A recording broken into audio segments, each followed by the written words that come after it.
Hey guys, this is Sherlin and welcome to my channel. I hope आप लोग सब ठीक होंगे और thank you for coming to my channel. I will give you an update about Sonam Raghuvanshi and Raja Raghuvanshi. ये जो Meghalaya honeymoon murder horror story है, I need to update you क्योंकि इससे पहले भी मैंने एक वीडियो बनाई है और मैंने डिटेल में वीडियो बनाकर पोस्ट किया है, लेकिन जैसे जैसे दिन जा रहे हैं वैसे वैसे ही हमारे पास न्यू अपडेट्स आ रहे हैं। तो मैं आपको कुछ अपडेट्स और न्यू एंगल्स इस केस के रिलेटेड देना चाहती हूँ कि अकॉर्डिंग टू मेघालय पुलिस उनके पास क्या क्या अपडेट्स हैं, उन्हें सोनम रघुवंशी से क्या अपडेट्स मिल रही हैं और ये मोटिव क्या है एक्चुअली किलिंग का। सोनम रघुवंशी ने राजा रघुवंशी से जब शादी की तो उसके पीछे मोटिव क्या था राजा को मारने की। क्या मांगलिक होने का रीज़न था कि मांगलिक हैं और राजा भी मांगलिक है, सोनम भी मांगलिक है, तो एक मांगलिक को मारने से मंगल दोष दूर होगा और उस दोष के बाद वो अपने एलिज्ड बॉयफ्रेंड जो राज कुशवाहा है उससे शादी करेगी। ये एक पहला मोटिव बताया जा रहा है, जो उसने पहला सिनारियो दिया कि मेरे पास एक बॉयफ्रेंड है और मैं उससे ही शादी करना चाहती हूँ, मैं उससे बहुत प्यार करती हूँ क्योंकि मैं उसको कई सालों से जानती हूँ और मुझे राजा में इंटरेस्ट नहीं है, मुझे राज में इंटरेस्ट है, लेकिन राज से मैं डायरेक्टली शादी नहीं कर सकती हूँ बिकॉज ऑफ मंगल दोष। दूसरा मोटिव ये हो सकता है कि सोनम रघुवंशी के फादर की तबीयत हमेशा ख़राब रहती है। आई थिंक उनको 2 बार हार्ट का प्रॉब्लम हो चुकी है, उनको हार्ट अटैक हो चुका है और सोनम रघुवंशी और उसकी जो फैमिली है वो लोग तांत्रिक और पूजा पाठ और पंडितों में, ज्योतिषियों में, इन सब चीज़ों को बहुत मानते हैं। और सोनम का राजा को मारने का जो मेजर रीज़न आ रहा है वो ये है कि वो अपने फादर की जान बचाना चाहती थी और उसके लिए उसको कोई बलि या सैक्रिफाइस करना ज़रूरी था और उन्होंने राजा रघुवंशी को चुना कि उसकी जान लेने पर एक तरह से एक सैक्रिफाइस है जो उसे बोला गया था उसके तांत्रिक के वजह से, ऐसा जो सुनने में आ रहा है, जिससे उसके फादर की लाइफ थोड़ी लंबी हो सकती है।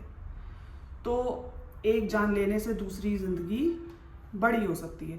तो ये भी एक मोटिव सामने बाहर आ रहा है। So now we have to see कि एक्चुअली मोटिव क्या है, क्योंकि अभी तक 100% मोटिव क्लियर नहीं हुआ है और अभी भी मेघालय पुलिस पूरी तरीके से काम पे लगी हुई है और उससे और इंटेरोगेशन हो रहा है। लेकिन अगर ये ब्लैक मैजिक केस है, तांत्रिकों का केस है, क्योंकि सोनम रघुवंशी ज्योतिषियों को बहुत मानती है, वो तांत्रिक में बहुत है और वो इन सब चीज़ों और उसकी पूरी फैमिली इसमें है। और रीज़न वाई, क्योंकि अभी रिसेंटली ही हमने न्यूज़ में चेक किया कि जो राजा रघुवंशी के भाई हैं उन्होंने न्यूज़ पे एक अलग तरीके से खुलासा किया है। उन्होंने बोला कि जब सोनम और राजा दोनों हनीमून पर मेघालय गए, दोनों ही 23 मई 2025 से मिसिंग हैं जब, तो उन्होंने सिर्फ सोनम की उल्टी तस्वीर अपने घर के बाहर क्यों लगाई? वो यही क्यों चाहते थे कि सोनम वापस लौट आए? क्या वो ये नहीं चाहते थे कि उनका दामाद जो राजा रघुवंशी है वो भी वापस आ जाए? तो पहला तो ये है कि उन्होंने सोनम की उल्टी तस्वीर लगाई। दूसरा, जो राजा के भाई ने बोला वो ये कहा कि जब से सोनम और राजा गायब हुए, उनकी मिसिंग रिपोर्ट आई, किसी को नहीं पता था कि क्या हुआ है। सोनम के पेरेंट्स, उसके जो माँ बाप हैं, वो दोनों ही बड़े ही अजीब तरीके से बिहेव करने लगे। वो तांत्रिकों के पास जाने लगे, वो पंडितों के पास जाने लगे, वो अपने ग्रहों को चेक करने लगे और ऐसी बहुत सारी चीज़ें करने लगे। और जो राजा की फैमिली से उनका कोई खास कांटेक्ट नहीं था, ना ही कोई वो अपनी प्रॉब्लम जाहिर कर रहे थे। और कुछ ही वक्त के बाद पता चला कि उन्होंने बाहर उल्टी तस्वीर लगाई है सिर्फ सोनम की कि मेरी बेटी वापस आ जाए, लेकिन अपने दामाद जो राजा है उसकी नहीं। तो यहाँ पे ये जो न्यू एंगल निकल के आ रहा है एज पर राजा रघुवंशी के भाई और उनके परिवार की तरफ से कि ये ब्लैक मैजिक का केस भी हो सकता है, क्योंकि उन्होंने मेरे भाई की बलि तो नहीं चढ़ा दी है अपने फादर की लंबी उम्र करने के लिए। नाउ जैसे आप आगे आगे आपको स्टोरीज, आई एम श्योर मेरी अगर आप पुरानी वीडियोस देखेंगे तो उसमें सारी डिटेल में है कि वो लोग कैसे गए मेघालय, क्या क्या हुआ, उनकी शादी कब हुई, और कौन से 3 कॉन्ट्रैक्ट किलर्स थे जो सोनम के साथ गए, उसके जानने वाले थे। और वो 3 कॉन्ट्रैक्ट किलर्स और राज ये सब मिलकर नए फ़ोन पे लोकेशन सेंड कर रहे थे और कैसे उन्होंने राजा को मारा और खाई से नीचे फेंक दिया। लेकिन इन सब चीज़ों के साथ साथ जो भी इन्होंने प्लानिंग की, इनकी प्लानिंग फुल प्रूफ नहीं थी। सोनम रघुवंशी को ये यकीन था कि वो पकड़ी नहीं जाएगी, और क्यों पकड़ी नहीं जाएगी और क्यों वो इस क्राइम से कनेक्ट नहीं होगी, क्योंकि अगर राजा रघुवंशी की डेड बॉडी नहीं मिलेगी तो क्राइम में पकड़ी नहीं जाएगी। क्योंकि क्राइम करने से पहले हर कोई थोड़ी बहुत क्राइम वीडियोस देखता है, क्राइम से रिलेटेड अपडेट्स लेता है कि ऐसा क्या क्राइम करें और ऐसा क्राइम करने से पहले ऐसा क्या नहीं मिलना चाहिए एविडेंस, जिससे केस बहुत पक्का नहीं हो पाएगा। लेकिन सोनम रघुवंशी के केस में ये बात पूरी नहीं हो पाई। उसने सोचा था डेड बॉडी खाई में इतनी नीचे गिरेगी, इतने जंगलों के बीच में है और ऐसी जगह पे है जहाँ पे जल्दी कोई जा नहीं सकता, ना ही कोई टूरिस्ट जाता है, तो वहाँ तो खाई में मिलेगी नहीं, जंगल में गिरेगी, डिकम्पोज हो जाएगी, जानवर खा लेंगे और वगैरह वगैरह। लेकिन कुछ ही दिनों के अंदर मेघालय पुलिस, जो कि इतनी माउंटेन्स में और क्लिफ्स में इनको आइडिया है कि कैसे चढ़ना उतरना है और कैसे चीज़ों को ढूंढना है, उन्होंने कुछ ही दिनों के अंदर राजा की डेड बॉडी ढूंढ के निकाल दी। और जब पोस्टमार्टम हुआ तो उसमें पता चला कि राजा पे पहले अटैक हुआ, उसको मारा गया। It's a homicide, it's a murder. ये सिर्फ गिरने से मौत नहीं हुई है, मारने के बाद नीचे फेंका गया है। राजा ने जो बहुत सारे ज्वेलरी पहनी हुई थी, जो चेन और अंगूठियाँ और बाकी कुछ, उसके बॉडी पे कुछ भी नहीं था। सोनम रघुवंशी, जो जैसे आपको मैं बता रही हूँ कि वो पकड़ी गई है, उसने जब पुलिस ने स्ट्रिक्ट होकर इंटेरोगेशन करना शुरू किया है, तब उसने धीरे धीरे करके सारी बातें बोलनी शुरू कर दी है कि ये रीज़न था, मैंने इसलिए मारा और ऐसा किया। लेकिन वो अभी भी 100% पूरा मोटिव नहीं बता रही है, वो अपनी पूरी बात नहीं बता रही है, जो आई एम श्योर धीरे धीरे करके मेघालय पुलिस उससे निकलवा ही लेगी। जहाँ पहले लोग, पूरी इंदौर, पूरा देश सोनम और राजा के वापसी के लिए दुआएं कर रहा था और अपने अपने आई एम श्योर फेसबुक और इंस्टाग्राम और बाकी सोशल मीडिया पे पोस्ट कर रहा था कि ये लोग सही सलामत वापस आ जाए, अब वही लोग, जब उन्हें पता चला कि सोनम ही किलर है, उसने अपने हस्बैंड को मारा है। सबसे पहली बात तो 7 जन्मों का वादा उसने 7 दिन भी नहीं निभाया और उसने अपने हस्बैंड का मर्डर कर दिया। तो वही लोग जो उसके लिए दुआ कर रहे थे कि वो जिंदा वापस आ जाए, सही सलामत वापस आ जाए, अब वही लोग उसके पोस्टर जला रहे हैं। वो लोग जस्टिस फॉर राजा मांग रहे हैं। वही लोग चाहते हैं कि सोनम और वो बाकी कॉन्ट्रैक्ट किलर्स और उसका एलिज बॉयफ्रेंड जो राज है, उन सबको जेल मिले और जल्द से जल्द ये कार्रवाई पूरी हो। मुझे लगता है कि फास्ट ट्रैक होना चाहिए, क्योंकि 80 to 90% केस तो क्लियर ही हो गया है। तो अगर ये फास्ट ट्रैक पे इस पे हमें जब जजमेंट पास होगी, वर्डिक्ट आएगा और इनको सज़ा मिलेगी, इससे जो लोग क्राइम करने की आगे चल के सोच भी रहे हैं कि वो अपने हस्बैंड या वाइफ या किसी को धोखा देकर, विश्वास जीतकर मार डालेंगे, शायद वो 1 सेकंड के लिए रुकें और सोचें कि ये करना सही नहीं होगा और जो क्राइम होने वाला है वो ना भी हो। राजा की बहन कितनी खुश है, she is an influencer, she has good followers on Instagram. वो अपने भाई के लिए खुशी में रील बना रही है, शादी की वीडियोस बन रही हैं और लोगों ने इतने अच्छे कपड़े पहने हुए हैं, एक ग्रैंड तरीके से शादी हुई है, सब कुछ बहुत अच्छे से हुआ है और बहुत अच्छे से हो भी रहा था। रील्स बन रही हैं और पोस्टिंग हो रही हैं, फोटोग्राफ्स खिंच रही हैं, सब कुछ हो रहा है। और उतने ही देर में मुश्किल से 10 दिन के अंदर एक इतना बड़ा सैड न्यूज़ आ जाता है और एक क्राइम कमिट हो जाता है। एक बहन से उसका भाई छीन लिया गया। राजा खुद इन रील्स में इतना खुश लग रहा है।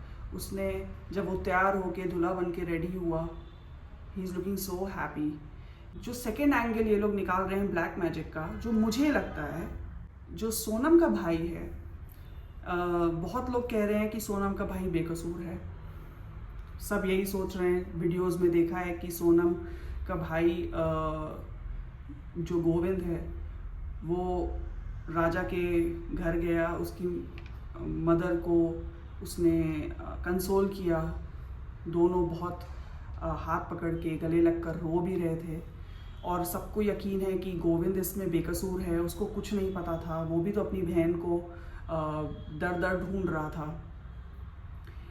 और अगर ये ब्लैक मैजिक केस है, अगर सोनम के पेरेंट्स और सोनम ने ये प्लान किया था कि हम राजा की बलि चढ़ाएंगे, तो क्या उसके भाई को नहीं पता कि इतने महीनों से उसके घर के अंदर एक प्लान चल रहा है, पूजा पाठ हो रही है, तांत्रिक लोगों से मिलने जा रहे हैं लोग, तांत्रिक घर आ रहे हैं, जोशी लोग आ रहे हैं, ज़िंदगी लंबी और छोटी होने की बात हो रही है, और बलि कैसे चढ़ानी है, क्या करना है, टाइमिंग्स और बाकी सारी चीज़ें, इतनी सारी चीज़ें हो रही हैं और भाई को ज़रा भी अंदाज़ा नहीं है।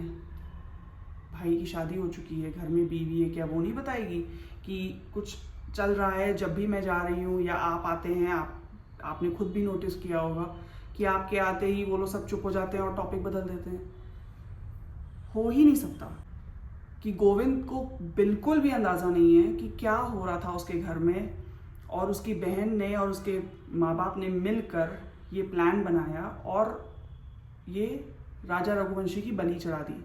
अगर ये चीज़ सोनम और उसकी फैमिली ने किया है, फॉर एग्जाम्पल मान लेते हैं कि ये यही एंगल है, ब्लैक मैजिक का एंगल है, तो क्या उसके भाई को नहीं पता? जब सोनम 8 जून को मिली, उसने यही बोला, मेरा किडनैप हुआ था, मेरा अपहरण हुआ, मुझे नहीं पता मैं यहाँ कैसे पहुँची। और कुछ ही दिन पहले उसके भाई ने न्यूज़ में यही बोला, आप मेरी बहन को मरे हुए की तरह क्यों ढूंढ रहे हैं? अगर उसकी डेड बॉडी मिलनी होती तो राजा की तरह वो अब तक मिल चुकी होती, लेकिन नहीं मिली है, तो उसका ज़रूर किडनैप हुआ है, अपहरण हुआ है, और आप उसे जिंदा की तरह ढूंढिए। क्यों उसने कहा कि मेरी बहन मरी नहीं है? क्यों डेड बॉडी की तरह ना ढूंढे? क्यों पुलिस को वो डायरेक्शन दे रहा था? और वही सेम चीज़ कुछ ही दिनों के बाद उसकी बहन भी वही डायलॉग बोल रही है। दूसरी चीज़, घर में जैसे मैंने अभी थोड़ी देर पहले बोला कि इतनी बड़ी प्लानिंग हो रही है और घर के बेटे को नहीं पता, और वो खुद कह रहा है कि मुझे 100% यकीन है कि ये सारे जो एविडेंस दिखाए गए हैं उसके वजह से ये सोनम ही कातिल है, सोनम ने ही ये प्लान किया है। और वहाँ उसके फादर बोल रहे हैं 100% मुझे यकीन है कि मेरी बेटी ने कुछ नहीं किया है, वो इनोसेंट है, और एक दिन जब उसका इनोसेंस बाहर आएगा, जब वो ये साबित हो जाएगा कि मेरी बेटी ने कुछ नहीं किया, पूरा का पूरा पुलिस स्टेशन ही कचहरे में खड़ा होगा। लेकिन उधर उसका बेटा बोल रहा है कि नहीं, मुझे यकीन है 100%, और मैं ही ये केस लड़ूंगा, मैं उसको सज़ा दिलाऊंगा, और मैं डिमांड करता हूँ कि उसको फांसी हो या जेल हो। तो ये चीज़ मुझे एक्चुअली मेरे साथ ही एडजस्ट नहीं हो रही है। जिस तरीके से मैंने केस स्टडी किया है, मैंने हर एक न्यूज़ अपडेट्स, एक छोटी छोटी डिटेल्स चेक की हैं, उसके हिसाब से इट इज़ इम्पॉसिबल कि आप घर में इतना बड़ा एक मर्डर का एक क्राइम कमिट करने के लिए प्लानिंग करें और घर में किसी को पता ना हो, और घर के एक बड़े बेटे को ही ना पता हो, गोविंद, उसे ज़रा भी अंदाज़ा ना हो कि उसके माँ बाप क्या प्लान कर रहे हैं, उसे ज़रा भी अंदाज़ा ना हो कि उसकी बहन क्या करने जा रही है, और करके आ भी गई है और अब पकड़ी गई है। इम्पॉसिबल। आपको क्या लगता है कि ये किस मोटिव से सोनम ने राजा का मर्डर किया? इज़ इट बिकॉज ऑफ राज, जो एलिज बॉयफ्रेंड जिसके साथ उसको रहना था? मंगल दोष दूर करने का था रीज़न, या अपने फादर की लंबी उम्र करने के लिए उसने, क्योंकि वो तांत्रिक और इन सब ब्लैक मैजिक वाली चीज़ों को बहुत सीरियसली लेती है, इस पे उसने काफ़ी रिसर्च भी किया और उसने राजा को एक तरह से बलि चढ़ा दिया। आपको क्या लगता है कौन सा एंगल है? लव एंगल और ब्लैक मैजिक एंगल, और या कोई तीसरा एंगल जो अभी तक बाहर नहीं आया है। Let me know through comments, आपको क्या लगता है, क्या एंगल है। So thank you so much for listening to me. और इसमें कोई और अपडेट्स आएगा तो definitely I will update it in my description. बाकी जो मेरी जो पहले की वीडियो है वो भी मैं इसमें लिंक में डाल दूँगी, सो यू कैन सी कि शुरू से लेके क्या हुआ था और अभी जो अपडेट्स चल रही हैं जो मैंने इस वीडियो में डाल दी है। तो आप प्लीज़ इसे सुनिए। Do not take any wrong steps, क्योंकि गलत स्टेप उठाया तो 100% जेल।